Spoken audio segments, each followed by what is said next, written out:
Moderasi beragama, perspektif Islam tentang toleransi antar umat beragama.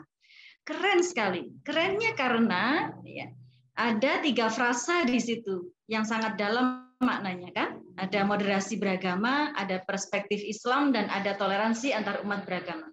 Pilihan atau cara pandang, sikap, perilaku yang tengah-tengah, ya, namanya juga wasatiyah tadi disampaikan. Di antara berbagai pilihan hidup kita pada kehidupan kita ini, kalau bangun tidur kita mau apa saja selalu ada pilihan. Mau langsung mandi atau mau tidur lagi, Mas Ilham boleh pilih kan begitu. Dalam pilihan hidup kita juga begitu, mau ke kanan, mau ke kiri, atau kita mengambil jalan tengah. Maka sekarang populer disebut sebagai Islam jalan tengah. Karena inilah yang kita pilih, yaitu jalan moderasi atau jalan wasatiyah. Selalu berlaku adil terhadap apa yang terjadi, kita analisis ini sebetulnya duduk perkaranya bagaimana, tidak ekstrim kanan, ya, yang fanatik, kemudian tidak mau menenggang pada orang lain, dan juga tidak ekstrim kiri, yang tidak berusaha untuk untuk liberal, kemudian untuk tidak mau dengan menggunakan aturan dan sebagainya. Dan tidak berlebihan juga dalam agama atau sering disebut dengan hulu atau berlebih-lebihan dalam beragama.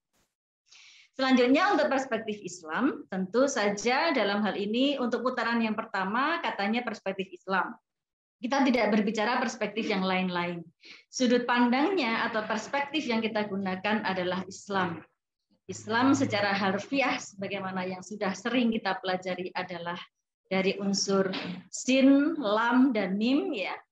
Selamat, damai, tunduk, dan bersih. Itulah Islam. Yang kita cari adalah keselamatan. Yang dicari oleh umat Islam, karena di sini tadi diberi pengantar oleh Bapak Dr. Ihsan Sadikin, tidak hanya Islam saja, kaum Muslim saja yang mengikuti acara ini, tapi dari berbagai pemeluk agama. Maka di sini saya sampaikan bahwa akar katanya di dalam Islam dari huruf atau harf, kalau dalam bahasa Arab sin, lam, dan mim, itu artinya adalah selamat. Yang dicari atau tujuannya adalah keselamatan di dunia wal akhirah, atau di dunia dan di akhirat. Secara bahasa asalmu atau damai atau kedamaian, ya, yang ada dalam hati kita itulah kedamaian. Aslama berserah diri kepada Allah, istaslama mustaslimun penyerahan total kepada Allah Subhanahu wa taala. Dan pada frase yang ketiga dari panitia ini juga sangat keren, yaitu toleransi antar umat beragama. Saya ambilkan sedikit dari disertasi saya. Toleransi adalah penyelesaian perbedaan dengan cara yang baik. Dalam berbagai hubungan sosial, seperti kita saat bertetangga dengan tetangga sebelah walaupun berbeda, bagaimana kita bisa hidup harmonis. Masyarakat lintas agama di forum ini, ya, walaupun kita dari berbagai macam agama, bagaimana caranya supaya kita selalu harmonis berinteraksi dengan baik satu sama lain. Dan masyarakat lintas budaya, bagaimana yang di Jogja dengan yang di Aceh yang memiliki kultur tetap terjalin dengan harmonis. Kalau di pertemuan Asosiasi Sosiologi Agama se-Indonesia itu, dari ujung Aceh sampai ke timur semuanya ada itu. Dan kami mengetengahkan karakter-karakter masing-masing, bagaimana kemudian menerjemahkan moderasi beragama itu dalam multikultural kami, dalam kultur kami masing-masing. Itu sangat luar biasa, sangat keren, karena semuanya memahami apa sesungguhnya moderasi beragama. Mengapa harus ada moderasi beragama? Satu, karena masyarakat kita ini masyarakat yang plural. Indonesia merupakan rumah besar begitu bagi beragam agama, berbagai macam agama di situ, kepercayaan masyarakat yang sangat banyak. Antar golongannya banyak di sini, dan pengikut aliran semuanya ada. Semua itu terikat dalam satu kesatuan, yaitu Republik Indonesia. Karena masyarakatnya plural, dinamikanya tentu berbeda. Misalnya tadi disebut saya pernah ke Jepang, iya, karena di sana masyarakatnya itu masyarakat yang lebih homogen dibandingkan dengan kita, ya.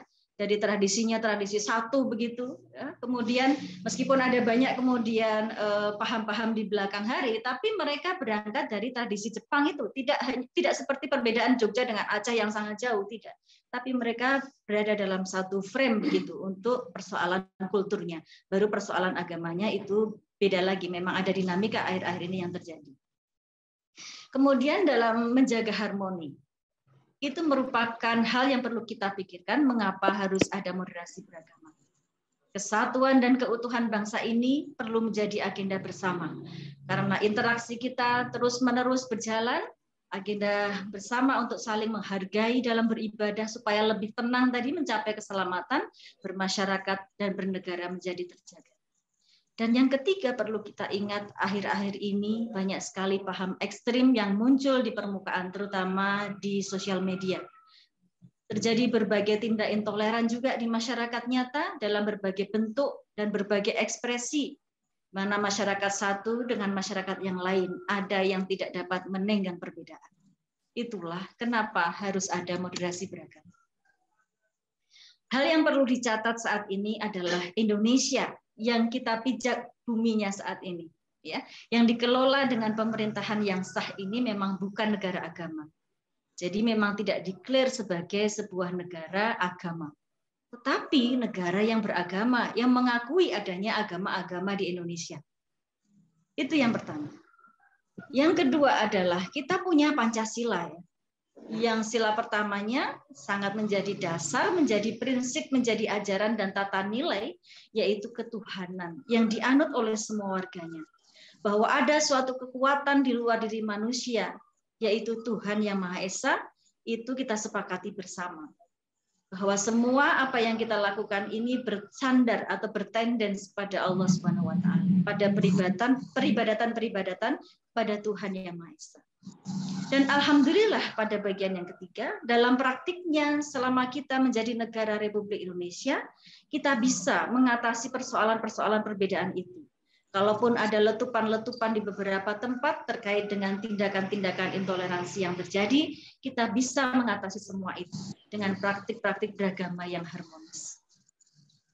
Di tengah masyarakat-masyarakat kita juga ada interaksi yang di dalam Islam disebut sebagai hablum minallah dan hablum minannas. Di sini dituntut untuk keseimbangan. Yang namanya moderat itu seimbang antara ini dan ini dan ini. Kalau dalam bahasa sosiologi agama disebut sebagai interaksi horizontal dan interaksi vertikal, kan begitu ya? Ada interaksi horizontal yang ke teosentrik ya, kepada Sang Pencipta disebut sebagai hablum minallah, dan ada hablum minannas yang dapat dilakukan secara seimbang. Jadi tidak bisa kemudian kita banyak menenggang pada persoalan-persoalan kemanusiaan dengan melupakan bahwa kita mempunyai hubungan teosentrik kepada Tuhan yang Maha Esa. Tidak juga bisa kita hanya berpikir bahwa saya hanya beribadah saja kepada Tuhan, tetapi melupakan yang bersifat kemanusiaan. Dan yang kelima, yang sekarang ini menjadi bagian dari PR kita bersama adalah ketika kita sudah memasuki era post-sekularisme, post-truth, hiperrealitas yang membuat wacana di internet sangat-sangat variatif. Satu dengan orang lain tidak kenal, sehingga ketika mengemukakan pendapat, itu sudah sekarapnya kalau bahasa Jawa, bahasa Jogjanya, Mas. Sesukanya saja, karena tidak kenal. Ini pahamku, silakan pahamu. Akhirnya ada hate speech, ada persoalan-persoalan komunikasi yang tidak terselesaikan di sana. Post-sekularisme adalah ketika banyak orang yang tadinya berpikir sekuler sekarang sudah banyak yang kemudian kembali kepada persoalan-persoalan keagamaan.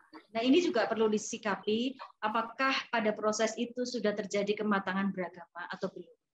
Untuk persoalan post-truth, kita juga bisa menjelaskan ketika orang-orang lebih mempercayai apa yang diyakini dibandingkan dengan ilmu pengetahuan.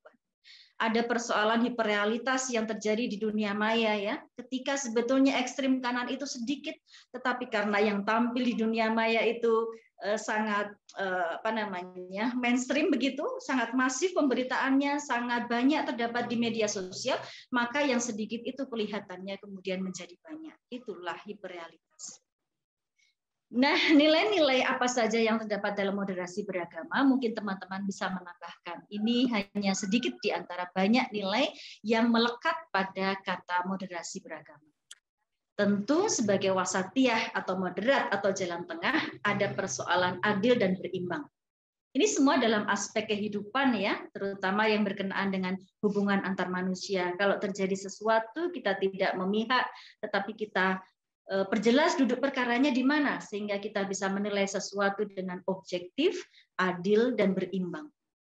Yang kedua adalah kerjasama.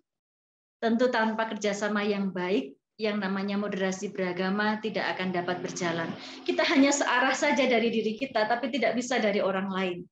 Kerjasama ini meniscayakan adanya keterbukaan. Ya, saya punya ide begini, Anda idenya bagaimana? Saya punya pemahaman begini, Anda idenya bagaimana? Penerimaan dari masing-masing kelompok yang berbeda. Jadi kalau memang kamu berbeda ya nggak apa-apa. Kita tetap berteman saja. Saya dan Pak Sehat juga memiliki beberapa perbedaan cara pandang, tetapi itulah kita. Saya begini, dia begitu. Bagaimana caranya supaya hubungan ini tetap berjalan harmonis dari hari ke hari? Kasih sayang meyakini bahwa manusia hidup karena adanya rahmat, dan kehidupan bersama orang juga menjadi rahmat bagi semua orang. Jadi kehadiran kita ini adalah rahmatan lil alamin. Jangan sampai kemudian kita membuat sakit hati orang lain. Jangan sampai kita membuat orang lain merasa terpinggirkan. Orang lain merasa menjadi the others atau lian di dalam bahasa Indonesia yang diambil dari bahasa Jawa. Lian. Kita ini menebar rahmat, menebar kasih sayang, menebar manfaat.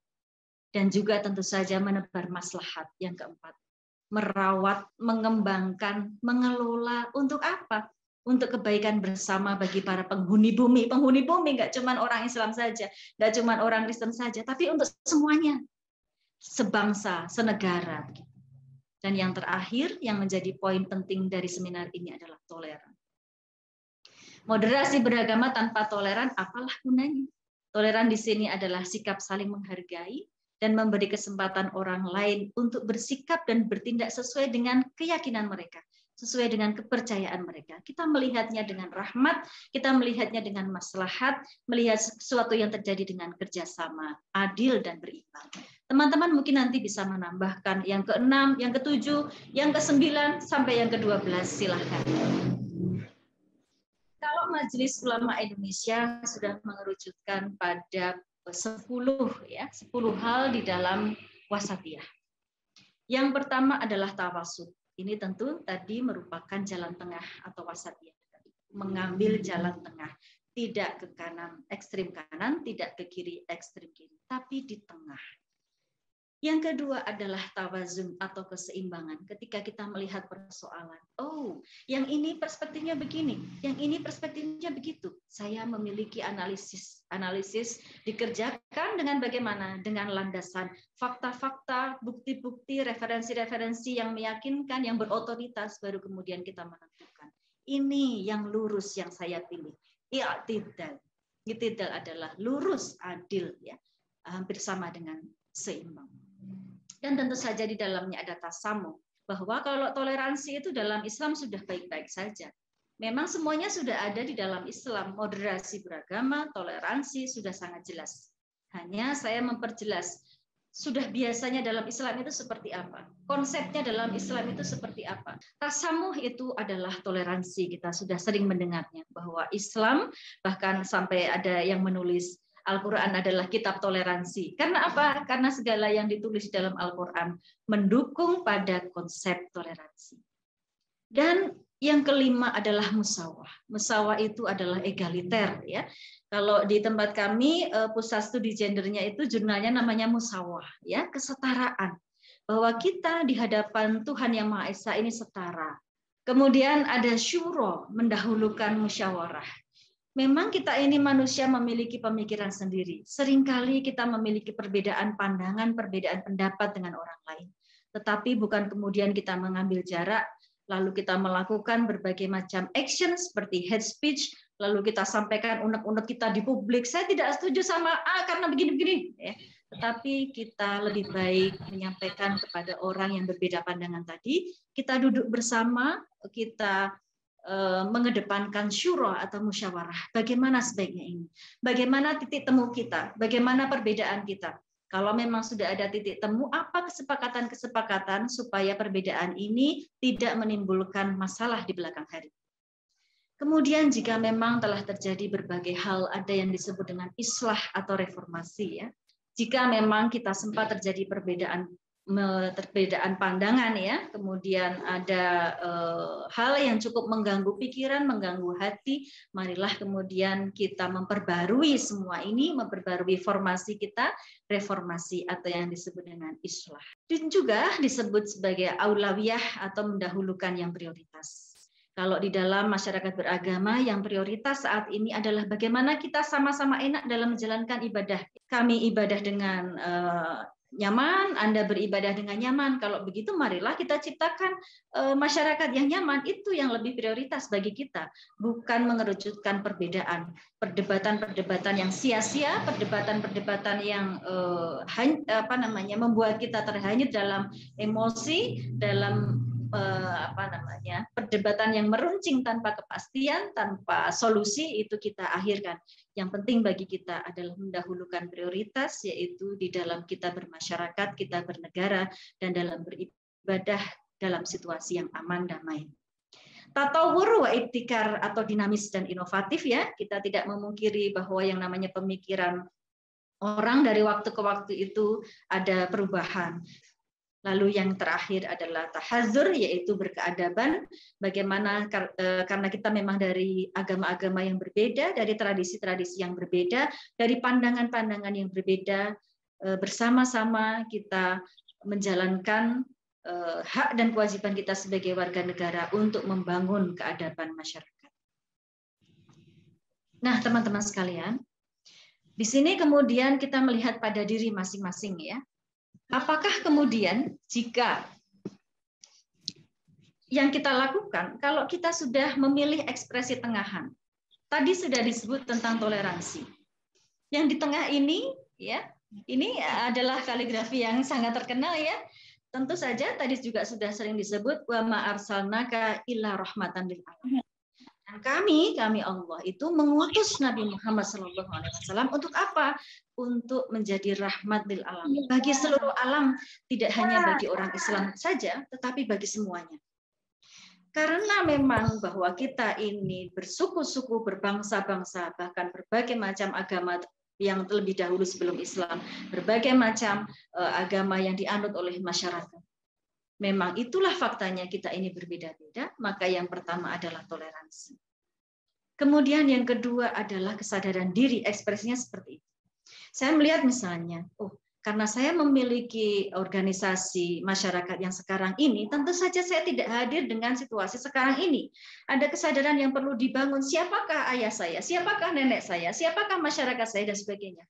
Oh, ternyata memang nenek moyang saya tidak hadir seperti diri saya. Nenek moyang saya itu hadir sebagai orang lain. Mereka adalah saudara saya juga.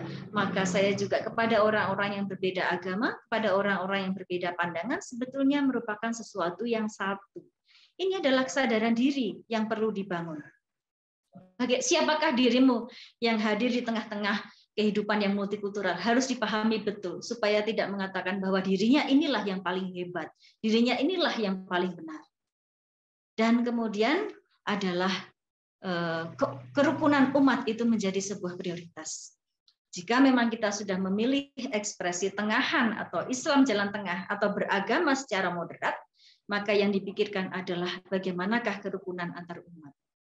Di lingkungan kita selalu menyapa tetangga kanan kiri kita yang berbeda agama, berbeda pandangan. Bekerja sama dalam PKK, bekerja sama dalam mengelola masyarakat di Forum 17 Agustus selalu bersama-sama dengan masyarakat. Membentuk sebuah komunitas-komunitas dengan masyarakat yang berbeda agama. Itu membuat kita matang bahwa sejatinya kita tidak sendiri. Ada banyak pihak di luar diri kita ini yang membutuhkan ketenangan juga, sama seperti diri kita. Dan yang terakhir adalah anti kekerasan. Jika kita sudah menenggang perbedaan, maka ekspresi kita adalah mereka semua adalah saudara kita. Mereka tidak boleh sakit karena sebetulnya kalau mereka sakit, saya juga yang sakit. Dan nilai-nilai ini yang ada dalam diri yang terus-menerus harus masuk ke kepala, masuk ke hati.